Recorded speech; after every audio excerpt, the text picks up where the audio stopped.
Great, thank you very much, and welcome everyone to this post-MiFID II panel, How Have the Markets Changed?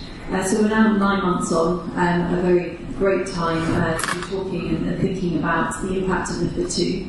To introduce myself, I'm Lydia Bottignat, I'm the Global Head of Regulatory Engagement at Standard Life Aberdeen. I've got a particular interest in MiFID II as I spent 2 years of my life trying to implement it for Aberdeen Asset Management before we merged with Standard Life. I'll just take a moment to let the panel introduce themselves. Thank you.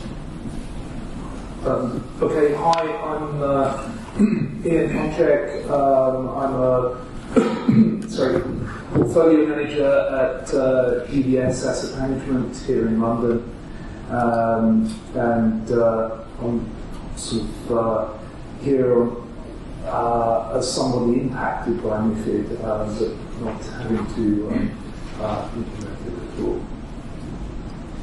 So my name is Mary Hall from Insight Investment. I'm the head of regulatory reporting and oversight, which is a newly created role there from August this year. Previously, I was the head of client and regulatory reporting, and before that, I was the head of performance. And I was also involved in MiFID II project and PRIPS, actually last year as well, mostly covering transaction cost reporting, but also involved in the MiFID II vetting reporting quite heavily as well. Hi, I'm Matt McLaughlin. I am partner and head of trading at Lion Trust Asset Management. I'm a multi-asset trading desk there. I'm also director of the Plato Partnership, which is a non-profit organisation made up of brokers and asset managers to increase efficiencies in financial markets. I'm also on the IO's buy-side trading committee and MiFID II committee, so you can imagine how busy I've been in the last couple of years.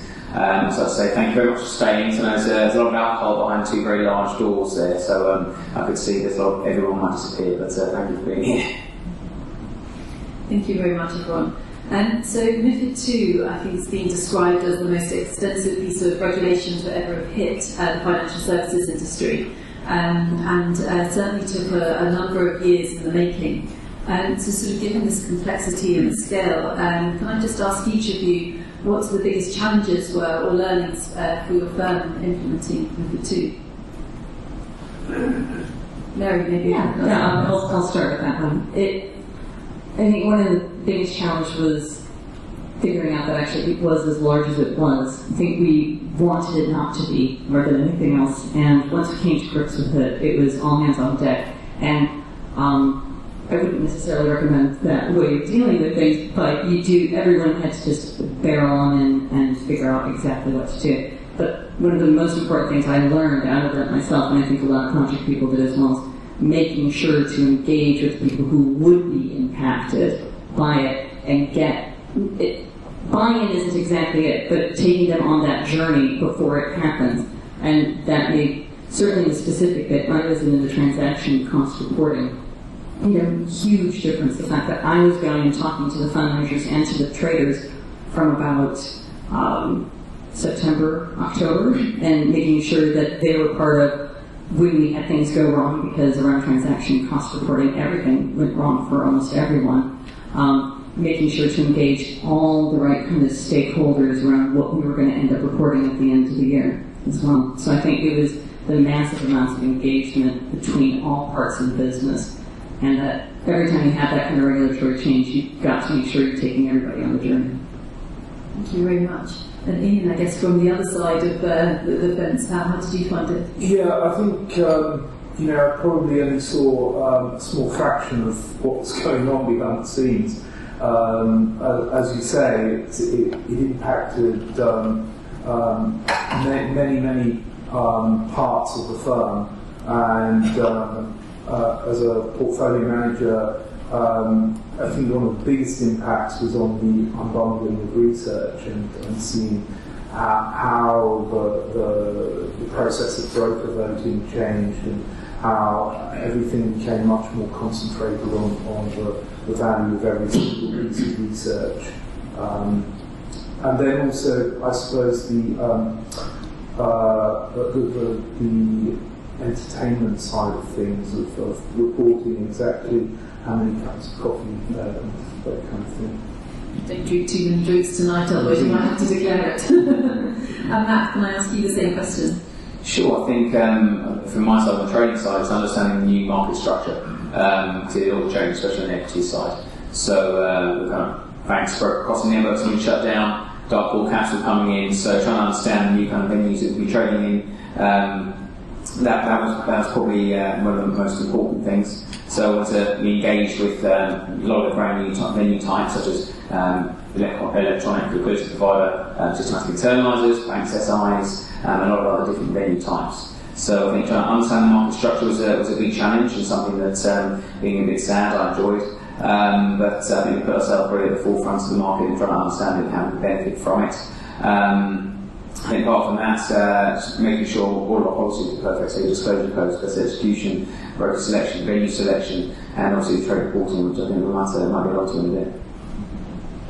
Great, thank you very much. And Ian, you did touch on research, and I think that it is one of the things actually that had a very big lead-in ahead of MiFID II. We saw a lot of kind of media headlines, sort of a lot of concern about the impact that the new rules might have.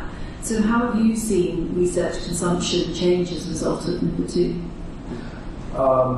I think people have focused much more on the valuable research that's truly going to provide value to the end client, and less of the sort of Me Too research, where a lot of sell-side firms just copy whatever's in vogue or do their own version of it, and that's a good thing, but it means that the sell side is fighting a lot harder for those scarcer research dollars and fighting to justify why they should be spent. Thank you. Mary, have you had any insight into this as well? Well, one of the things we figured out early on as well was that there was no point trying to cost out to every single client, this is my piece of research, because there's different options that you had within it, and you realize that whilst regulation can give you options, that doesn't mean it's actually anything you should view almost as an option that's practical at all.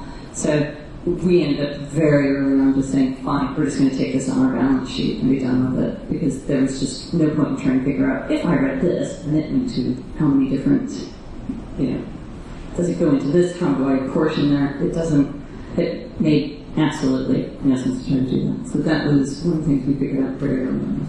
Actually, just one more thing on the research. I think the extra cost of doing all that work were actually big, but also I think firms actually use it as a marketing tool as well for their clients. I think at the beginning of last year, people were saying going down the CSA RPA route. Nearly everybody was, apart from a few, and then towards the end of the year, everybody said we're just going to do P&R.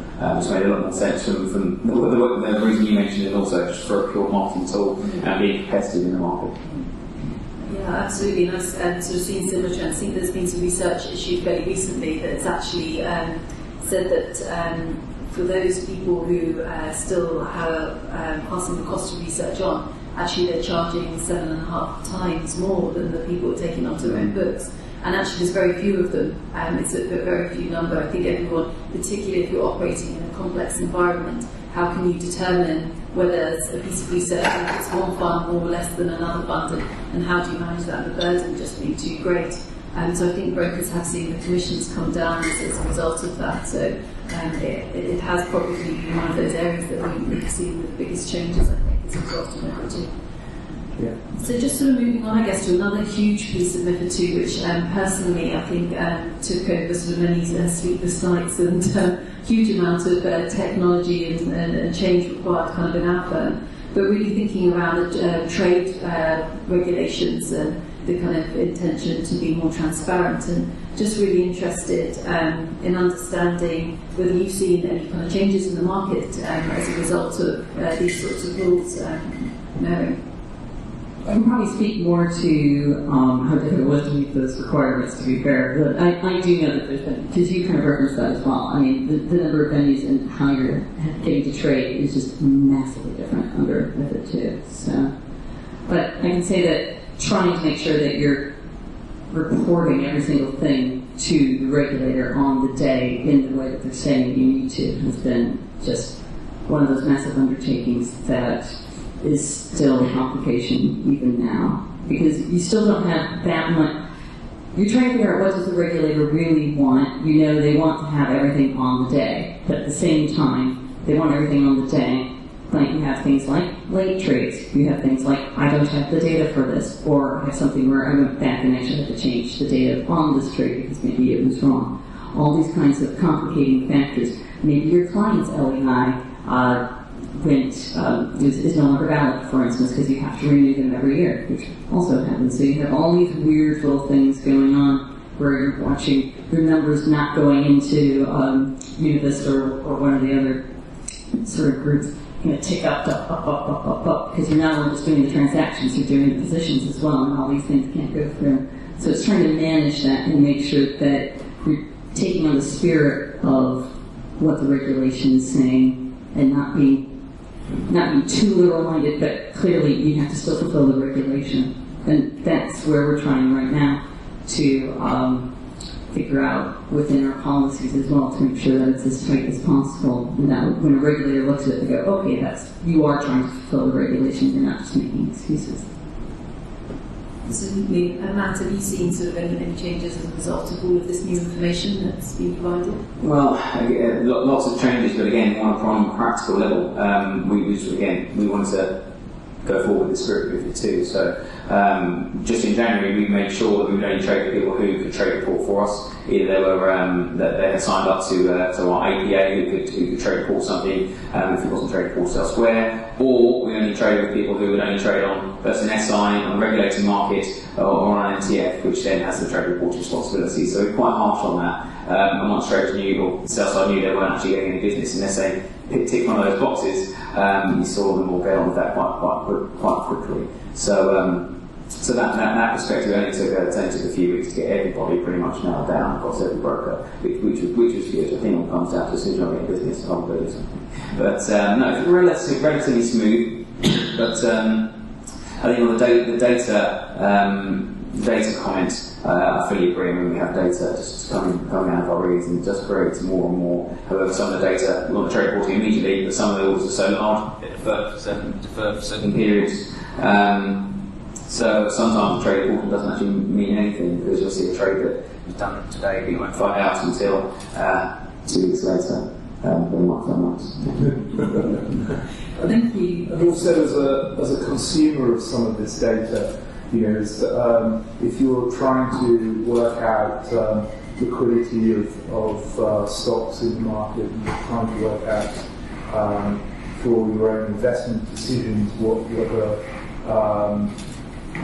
whether there's going to be a transaction cost impact of a particular trade and feeding that through into your investment decision, then having a clean print of volume data across all of the venues would be a very good thing. I don't think we're really there yet, but as an aspiration, it's sort of something that hopefully MiFID 2 will eventually end up giving us.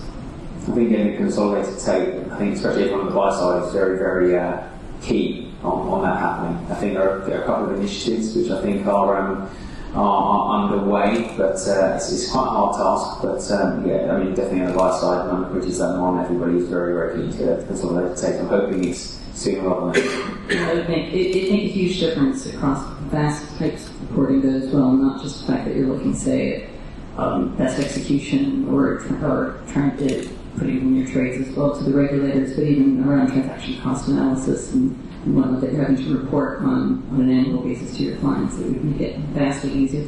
And also much more apples to apples, oranges to oranges, because right now we suffer around a lot of that when you're doing comparisons between things. So best execution, it's just like, okay, if it's a bond, depends on what provider I'm using, what kind of answer I get. Yeah, I mean, I'm primarily talking about equities, but we also trade a lot on the fixed income side, and it's very, very difficult to get the right data points. I mean, on the TCA, you mentioned annually, but we do it kind of daily, weekly, monthly, quarterly, annually. But I know which one you're talking about. Slightly different roles of the trading desk, but it does make it very hard. So everybody in my role across the industry is really looking for a consolidated tape to to make life easier.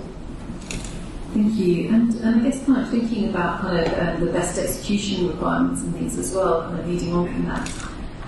Have you sort of seen changes in relation to kind of execution?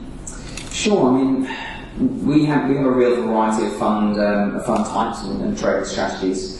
So we've going back to the venue comments, because it all really did change on the equity side. We've probably used the most, well, nearly all of the different types of venues, go from periodic auctions to larger scale or conditional order books, to both bank and ELP type SIs, and also high touch trading desks, which existed previously and sometimes get missed off this conversation a little bit because of all the new ones that have come out. So we've used all of them. I think in aggregate I've been pretty happy with the results we've seen so far this year, and in particular the kind of innovation that we've seen from the new venue types. I think what I have seen kind of behaviour-wise is we've seen the buy side they've become a lot more comfortable trading larger blocks over the last couple of years, and since MiFID 2 especially. I think conditional order books coming in and larger scale order books, that's helped massively. The thing is, it's constantly changing, this landscape. So whether I say this year will be very different to what I say next year. But I think that's what kind of ongoing work is. So I think MiFID 2 is not kind of full stop done. It's continuing work. But yeah, I mean, on total, on average, we've been pretty happy with the liquidity and the execution side that we've been able to access. Great, thank you. And I guess just on that point, so MiFID 2 sort of not being done, do you feel that MiFID 2 actually achieved its objectives? I mean, it's been, intention was fair and effective markets, it was investor protection, it was having a single rule book, but do you think it really achieved that? I think yes and no. I think no regulator is perfect, right, until you go and test it out and see what it's like in a real market. I'd like to say, because I spent so much time on it, that yes, on the whole, I'd like to say it has been successful. I think Ian's comment on getting value on the research side, I think that's definitely true. That was kind of MiFID 2 to get just value for clients. I think that's definitely happened. Probably unintended consequences of putting more fragmentation in the market. That's pretty negative, and there's lots of other negatives you can mention, but I'll try and put a positive spin on this. I think on the whole, I think it's been a good thing, and it's tightened up a lot of people's behaviour and their policies, and maybe people just open their eyes a bit more and maybe be a bit sharper on lots of kind of key points that maybe they weren't before. I think you mentioned policies, and that's absolutely true. I think previously it was very easy to say, well, this is how we approach it, this is how we kind of do it, and now it's like, because one of my roles within doing oversight within operations is to make sure that we promulgate policies around all these kinds of things, that it's not just MiFID 2, but all these other different sorts of regulations that have either been upgraded in the last year or been introduced in the last couple of years, where you have to be able to say, this is how I am fulfilling my obligation to the regulation, either by reporting to a regulator or reporting things to a client or changing how I do something. But you have to be able to show exactly how you did it and that you understand what that policy is at many levels, instead of just being, oh, it's a document that I just throw away. It's like, no, this is a living document that you are supposed to use that tells you exactly who's supposed to be doing something and why you're doing it, and that they better understand that. I agree. I think the word process is one of the things that really came out of last year. Have you got a process? It's not easy to have the right process, but as long as you have a process, it's reasonably well thought out and kind of behave well on the back of it, and you try and then review it and see how to make it better. That's really what a regulator wants to see. Have you got a process? Are you sticking to it? Are you reviewing it and trying to improve it? I think that's a very good point. Thank you, Ian. And it's changed the focus. I think it's changed the mindset that people are now focused on the issues that MiFID 2 is designed to address. And so whether it's very early days, whether it has fully achieved everything that it set out to do is hard to say at this point. But definitely think it's going in the right direction. Thank you. And so I guess, Ian, just thinking about that in terms of the future, do you think MiFID 2 is dead post-Brexit? Yeah. Wow.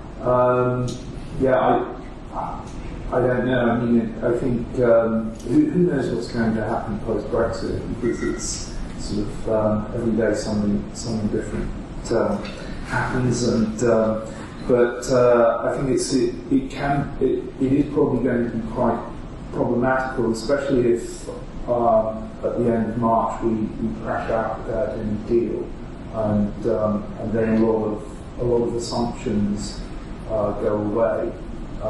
It's going to feel a little bit like the financial crisis and Lehman Brothers, and all the assumptions that yes, trades always settle, and they didn't. Yeah, no, exactly. I think there's a lot of assumptions people have. Although I will say on MiFID too, that is in the FCA columns. So in the sense of anything that you would end up having to report to the FCA, you'll still have to do that no matter what. The long-term problem, not some of the initial things after the first 3 months of Brexit, will end up being as ESMA and all the other national regulators start going, we need MiFID 3 or something like that, or we need to do an update, or we need new Q&As, for instance, even, or we need to clarify certain things, because that's what's been happening around in the media all through the time, is that you end up having, here's a clarification, this is what we mean, this is what we mean there. Well, what does that mean for us? Because clearly we don't fall under ESMA at all, so we can't take those interpretations. So what is the FCA going to do about that? So that's not even the changing of the regulations, that it may have moved on, quote unquote. Okay, well, but we're not moving on in the UK, but in our Superman codes or whatever we have, say in Ireland or we have in Luxembourg, obviously we still have to take those interpretations into account. So if you could have a centralized way of dealing with the regulations, then you can't, because you go, right now I can report basically all of my trades exactly the same to the depository, and then they'll make sure that the CBI gets it, and whomever else needs to get it. Well, that's not going to happen after a while, because we're not going to be interpreting it in the same way. And so then you have to think, I now need separate processes, I need separate policies, I need all these other sorts of controls.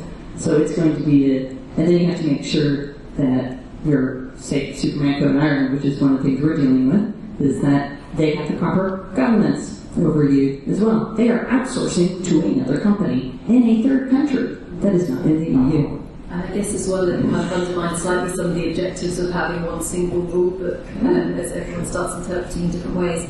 I do know that there has been a feeling that actually, MiFID 2 was very much, the FCA was very much part of MiFID 2 and really driving a lot of the changes. So the sort of thought that we might have a sort of weaker regulatory landscape is probably wishful thinking rather than anything else. I think one thing I just like to add on that, I think it now seems the gold standard for investors. So we have people who aren't European or UK and the clients that ask us about MiFID 2 rules. So I think that it's set now. And if all of a sudden you start saying, do you know what, cherry-picking rules that you don't like, your clients don't like it. So I think that's a big driver for not changing massive amount. I think a couple of bits might be tweaked depending on how hard Brexit is, and that'll come out of the politicians wanting to be a bit tricky, maybe impose themselves. But I think on the whole, because it's like the gold standard now, I'm hoping not just because I put a lot of work into it, the majority would say.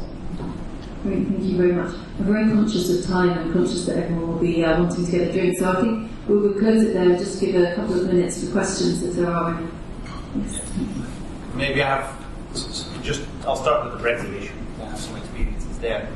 First off, the Brexit Repeal Act will make all of the European legislation immediately valid UK legislation. It's only after that the UK Parliament can then start to change. So the day after Brexit, you have to do everything you did the day before Brexit. There's no yes, but it's like 12 months later, yes. And it's the question, from my point of view, it's the after that point. That's the difficult part. And as you said before, Mary, it's a living document. It's not. Yes. The second comment is kind of reflects the experience of this gentleman from Mindtrust. A few months before the kickoff of MiFID 2, I was asked to give a training seminar in Zurich, which is not the European Union, which is not the European Economic Agency. And surprise, surprise, I had the General Counsel of UBS and the General Counsel of Credit Suisse in the audience on the front row. And I asked them, why are you here? Because we're not in the EU, we're not even in the European Economic Agency. They said, very quickly, we will apply it as a global standard. For many reasons. One, because it's good. Second, because we have to apply it in a lot of our territories anyways, and we just want to simplify it out, so we'll make it a global standard. I think it would probably be harder not to. I think. Yes. Organizations like that. Yes. Yeah. The Swiss exchange was, of course, also there because you have stocks that are trading both in Germany or Sweden and also on the Swiss exchange. And they have to do those same reporting, otherwise they would break out of being able to trade those stocks. But the major point, I think, is that for me, MiFID II was an evolution in the equity world, but it was a dramatic change in the fixed income world. It was really the philosophy was to bring the sort of transparency that we have through the exchanges in the equity trading, to bring that sort of transparency to the extent that is possible into the fixed income world. And I think it has massively changed best practices there. And I do know that there's now specialist trading houses out there that use far more sophisticated reporting, analysis, decision making, and so forth to do fixed income trades. I think that on the kind of trading of fixed income, I think we have to recognise that's a correct point. People try to put kind of equity model into fixed income. It's not always the right thing to do, trying to shoehorn other asset class behaviour into it. But transparency, yeah, I mean, there's good parts and bad, but full transparency all the time isn't the answer. So if kind of banks have to report immediately every single big block of certain credits they do, they're not going to want to do that. They want to know what's on their book and they want to know what's happened, and all of a sudden liquidity will dry up. So we're going slowly in the right direction. You're right, it was a massive change. I remember the difference between talking about equity traders to my fixed income markets is very amusing to be honest. It was a big shock for them. But I still think there's a long way to go on fixed income. Even like, for example, the TCA side. Still nowhere near, but again, we're having TCA providers trying to shoehorn equity solutions into fixed income, which are not applicable. So yeah, I think the whole market will slowly catch up, and hopefully we'll see a bit more innovation in the right direction there. Thank you. And time for just one more question. Yeah. So I think it was June when the quality of execution reports were published with providers, and have you been able to use them? Have you been able to aggregate them? And because I think the purpose there has been to start using them. And now we've already seen the second installment last week. So what's the status? Well, I can say I was just speaking to the head of trading at Insight, and he said there's absolutely no way for him to use it. I mean, it would be nice to be able to, and it's quite a lot of data, but the amount of time that he would need to go through and figure out what exactly is going on in it. It's just, the amount of time and then what you might get out of it, didn't feel like that metric was really on the positive side. I agree 100% on that. So we already do our top level kind of algo TCA, now we do our venue analysis TCA, and then the RTS 27 data is not really adding a lot of benefit. I mean, I've seen the template, and half of the things on there seem to be plucked out of thin air, like the kind of 4 and 8% dark pool cap numbers, which I don't know where they come from, I don't think many people do. But I think the template, there might be some interesting things in there, but that's interesting. It's not going to change our behaviour, right? Whereas my kind of TCA venue analysis will change your behaviour. I don't want to trade in that venue anymore, so you're toxic. So you want a cost benefit analysis of doing that, and to aggregate all that data, it's not really possible. And if there's a couple of vendors out there, I think they're trying to say we can do it for you, and it's not cheap. I mean, we know MiFID wasn't cheap, Brexit's not going to be cheap. I don't think we want to spend more money analysing RTS 28 data, to be honest.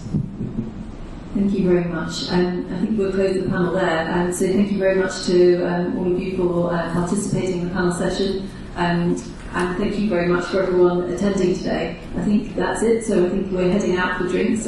We will be around to answer sort of questions informally outside and things as well, and continue the conversation. Thank you very much.